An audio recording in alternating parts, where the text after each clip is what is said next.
Baik, perkenalkan nama lengkap saya Yuliana Dahu dengan NPM 33230137. Yang pertama, langsung saja pengertian dari hutan.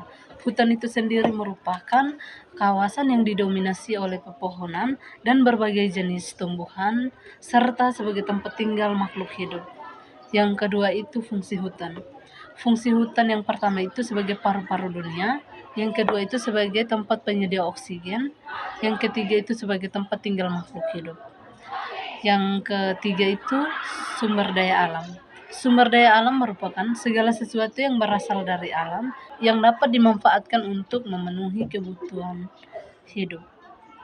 Yang keempat itu konservasi.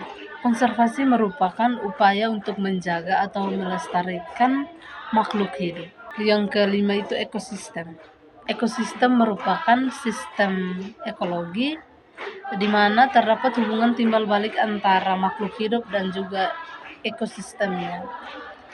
Yang keenam itu ekologi. Ekologi merupakan ilmu yang mempelajari tentang hubungan timbal balik antara makhluk hidup. Yang ketujuh itu hutan lindung. Hutan lindung merupakan kawasan yang ditetapkan oleh pemerintah atau sekelompok masyarakat tertentu agar tetap terjaga supaya fungsi-fungsi ekologisnya itu tetap terjaga. Yang kedelapan, hutan mangrove. Hutan mangrove itu merupakan kawasan lahan basah yang didominasi oleh tumbuhan mangrove serta tumbuhan di pinggir pantai. Yang kesembilan itu degradasi lahan. Degradasi lahan itu merupakan proses penurunan produktivitas tanah yang bersifat sementara maupun tetap. Yang ke-10 itu deforestasi. Deforestasi itu merupakan proses penurunan atau penghilangan hutan secara besar-besaran dan juga cepat. Yang ke-11 itu gas rumah kaca.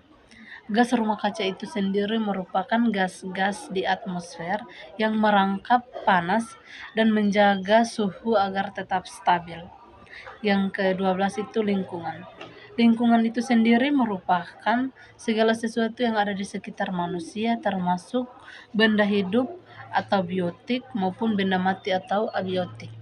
Yang ke-13 itu biodiversitas. Biodiversitas merupakan keragaman berbagai jenis makhluk hidup termasuk hewan, tumbuhan, mikroorganisme, serta ekosistem tempat mereka tinggal. Yang ke-14 itu flora dan fauna. Flora dan fauna itu merupakan sekumpulan berbagai jenis tumbuhan maupun makhluk hidup yang ada di suatu lingkungan maupun suatu wilayah tertentu. Sekian dari saya, terima kasih.